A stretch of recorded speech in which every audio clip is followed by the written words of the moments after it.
నమస్కారం RTI 9 news కి స్వాగతం. మేడ్చల్ జిల్లా ఘట్కేసర్ మున్సిపల్లో సర్దార్ సర్వాయి పాపన్న గౌడ్ నిత్య పూలమాల కార్యక్రమం 92 వారం గౌడ సంఘం ఆధ్వర్యంలో ముఖ్యాతిథిగా మనుపాటి విజయ్ కుమార్, ఎంపీడీఓ బషీరాబాద్ చేతుల మీదుగా పూలమాల వేయడం జరిగింది. ఎంపీడీఓ విజయ్ కుమార్ మాట్లాడుతూ, సర్దార్ సర్వాయి పాపన్న ఆనాడు బలవంతుల పాలనలో బలహీన వర్గాల వారు బాధితులే అని, అజ్ఞానము కమ్ముకున్న ఆ రోజులలో వారి బాధలను గుర్తించి, గౌడ వృత్తి వ్యాపారం చేసుకునే వారి గురించి, కూటి కోసము తాటికెళ్లి కాటికి దగ్గరేచున్న వారిని గుర్తించి, సామాజికంగా, ఆర్థికంగా, రాజకీయంగా ఎదగాలని గుర్తించి, కొన్ని సంస్థానాలను గెలిచి జీవితాలలో వెలుగు నింపే దారి ఎంచుకున్నారని, ఇలాంటి మహనీయులను మర్చిపోకుండా ఉండాలని, వారి యొక్క వీరగాథలను ఇప్పుడు ఉన్న పిల్లలకు తెలియజేయాలన్నారు. ఈ కార్యక్రమంలో గౌడ సంఘం డైరెక్టర్లు Bandlagudem Kishore Goud, Beegudem Pandugoud walker, association president Sara Srinivas Goud, Palle Vijay Goud, Gopal Goud, Beegudem Balakrishna Goud, Akhtar Bhai, Amudala Srinivas Goud, Koukuri Ravikanth Mudiraj, S Swetha Mahesh Reddy, Bindu Naveen, Lakshmi Harinath పాల్గొనడం జరిగింది.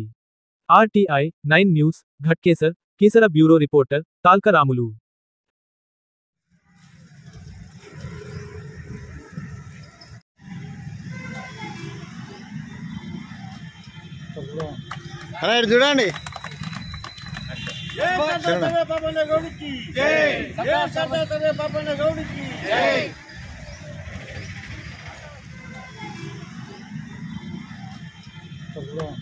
చూడండి చూడండి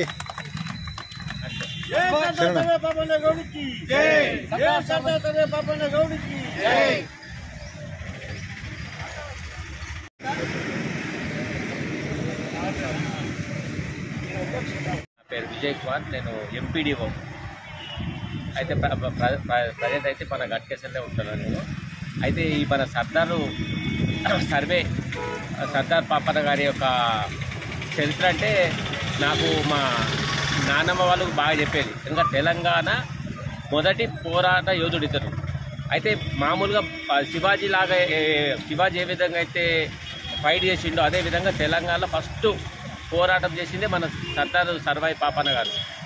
అయితే ఇది ఏంటంటే ఒకప్పుడు గౌడస్ అంటే ఎట్లుండేది, ఓ గౌడ ఎక్కడికి వెళ్ళావంటే కూటి కోసం తాటికెళ్ళి కాటికి దగ్గరైన రోజులు పరిశీలించి, అర్థమైందిగా, కూటి కోసం తాటికెళ్ళి తన కాటికి దగ్గర అవుతున్నారనే ఉద్దేశంతో ఆ గౌడ సంఘాన్ని ఉత్తేజపరచాలని, సామాజికంగా కానీ ఆర్థికంగా కానీ ఇంకా రాజకీయంగా కూడా చాలా ఎదగాలనే ఉద్దేశంతో ఒక 12 మందితో స్టార్ట్ చేసిన పోరాటము ఇంచుమించు 12,000 మందితో ఒక రాజులాగా పరిపాలించిండు.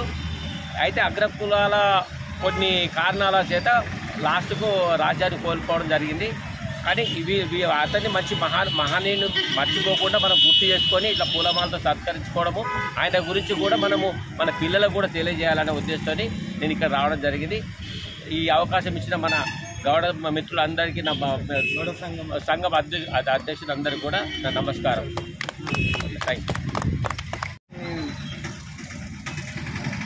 యూ. ఈరోజు మేము ఆహ్వానం మేరకు ఇచ్చేసిన